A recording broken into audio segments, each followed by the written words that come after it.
Product में कोई जहर नहीं है, कोई पॉइजन नहीं है। ये सब तो मैंने लेक्चर के दौरान ही कवर कर लिया था। अब आते हैं वो प्रोडक्ट की रेंज में। इस सामने क्यों नहीं जा रहा है? खत्म हो गया क्या? अच्छा, नीचे वाली ना, ये तो पीछे जा रहा है।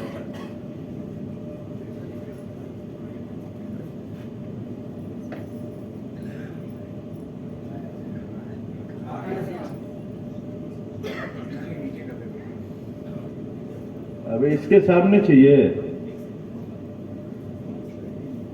सामने वाली स्लाइड है नहीं। हाँ है, आ गई। हाँ बस। तो उन प्रोडक्ट के बारे में जानेंगे कि जो प्रोडक्ट आज 1000 करोड़ के ऊपर में चले गए। जानना चाहोगे?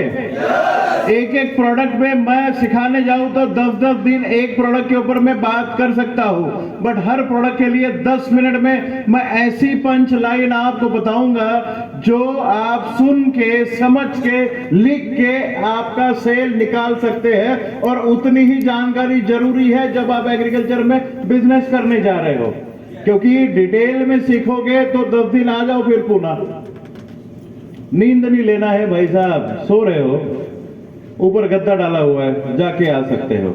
आपके बारे में पूछ रहा हूं, कहां पीछे देख रहे हो? मैं बेइज्जती बहुत अच्छी करता हूं, ये तो कुछ भी नहीं है। ठीक है, सोना नहीं है सर, मीठा तो कुछ खिलाया नहीं आज, है कि नहीं? एसी में बैठे बैठे नींद आ रही है, कोई खैर कोई बात नहीं है। भूअस्त्र सुपर, ग्रोमेजिक एडवांस, एमआई स्प्रे प्लस, फिर से आ गया, MI Veer, MI proud, MI सिट्रा, मॉडिफाई, वायरस प्लस, और इसके बाद में और ओलिव के बारे में हम बातचीत करेंगे। और एक प्रोडक्ट नया जो आने वाला है, मैंने कुछ और प्रोडक्ट के बारे में आपको बताया था। मूषक नाशक मैंने आपको बताया था, वीडीसाइड आपको बताया था, और एक प्रोडक्ट आपके बारे में बताता हूं आपको। हिंदी में है ना, हिंदी प्रदेश में, इसलिए मूषक नाशक बताया आपको। रैट किलिंग के लिए बताया था ना, चूहा मारने वाली दवाई।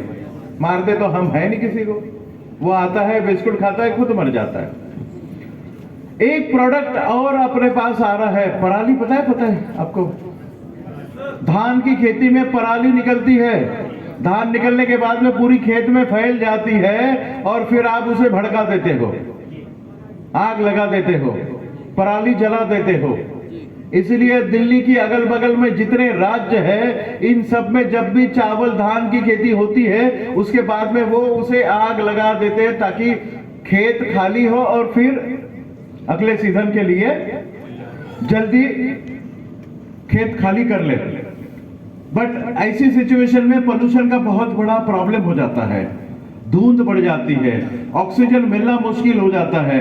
ऐसी सिचुएशन में गवर्नमेंट ऑफ इंडिया ने बहुत रिसर्च करी, 1.5 महीने का डिकम्पोस्टर निकाला। कोई ऐसी चीज आप उसके ऊपर में छिड़काव कर दो तो 1.5 महीने में उसका खाद बन जाएगा। 1.5 महीना किसान कभी भी खाली खेत छोड़ता नहीं है, क्योंकि एक साल में तो 365 दिन ही है। जितना समय आप खेती के अंडर में रखोगे जमीन में, उतना ही ज्यादा आप पैसा कमा पाओगे। किसान भी ये जानता है। इंटेंसिफाइड कल्टीवेशन, सो इंटेंसिफाइड कल्टीवेशन करते वक्त 1.5 महीना वो रुकता नहीं, इसलिए जलाना कंटिन्यू चालू है।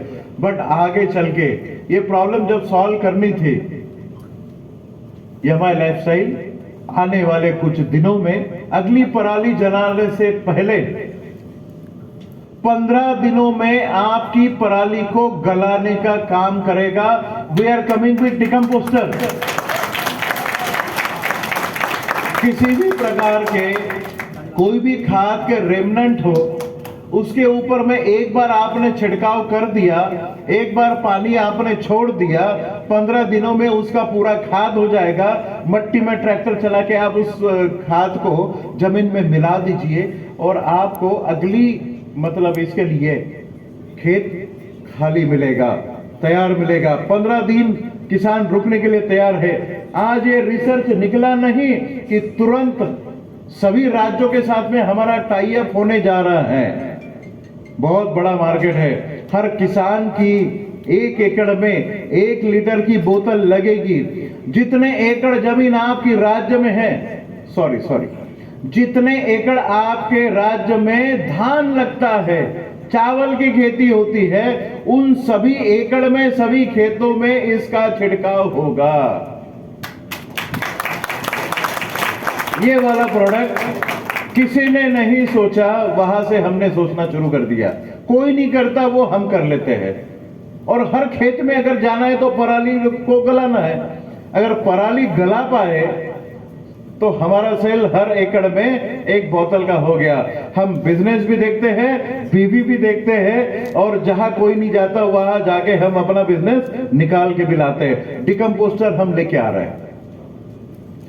और एक बात बाकी है,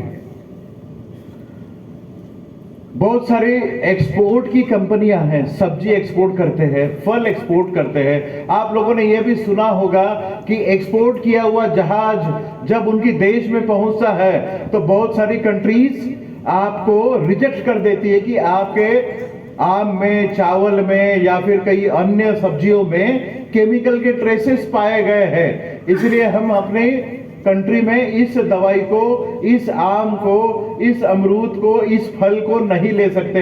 वो रिजेक्ट कर देते हैं। अब रिजेक्ट करने के बाद में वहां डिस्पोज ऑफ करना पड़ता है, नष्ट करना पड़ता है। वो चीजों को नष्ट करने के लिए भी पैसा यहां से भेजना पड़ता है, नहीं तो इंटरनेशनल कोर्ट में हमें वो सू करेंगे। इसके लिए एक दवाई चाहिए। जब भी कोई यहां से एक्सपोर्ट करता है, कोई भी यहां से सब्जी हो, फल हो, एक्सपोर्ट करता है, तो एक चीज का जरूर ख्याल रखता है। एमआरएल लेवल बोलते हैं उसे, MRL. MRL level permissible limit के नीचे आती है। एक बीच में 8-10 दिन पहले एक न्यूज आपने सुनी होगी, सिंगापुर गवर्नमेंट ने एवरेस्ट मसाले को रिजेक्ट कर दिया। सुना है? Yes sir. अब ये प्रॉब्लम क्यों आई? क्योंकि वो वाला प्रोडक्ट उसके पास में था नहीं, केमिकल कम करने का। अगर किसी भी खेती में अगर 2 छिड़काव अपने आने वाले प्रोडक्ट का अगर कर देता है तो कभी किसी किसान का, किसी एक्सपोर्टर का कोई भी फल, कोई भी सब्जी रिजेक्ट होने का कोई चांस ही नहीं है। आपकी फल से, आपकी सब्जियों से, आपके जो भी यहां से एक्सपोर्ट हो रहे हैं, उन्हीं सभी से केमिकल के ट्रेसेस को नील करने का काम अपना प्रोडक्ट करेगा। एक्सपोर्ट करना है तो खेती हमारे तरह से करनी होगी। एक्सपोर्ट करना है तो हम बोलेंगे इस तरीके से सब्जी उगानी पड़ेगी, और एक्सपोर्ट अगर करना है तो केमिकल के ट्रेसेस डाउन हम बोलेंगे इस तरीके से करना पड़ेगा। इसका मतलब है खेती करनी है तो हम बोलेंगे इस तरीके से करनी पड़ेगी। भविष्य में ये होगा, और जहां जहां जरूरत है वहां वहां हम अपना प्रोडक्ट डाल रहे हैं। और सबसे अच्छी बात है कि सभी प्रोडक्ट ऑर्गेनिक है, किसी को कोई नुकसान नहीं है।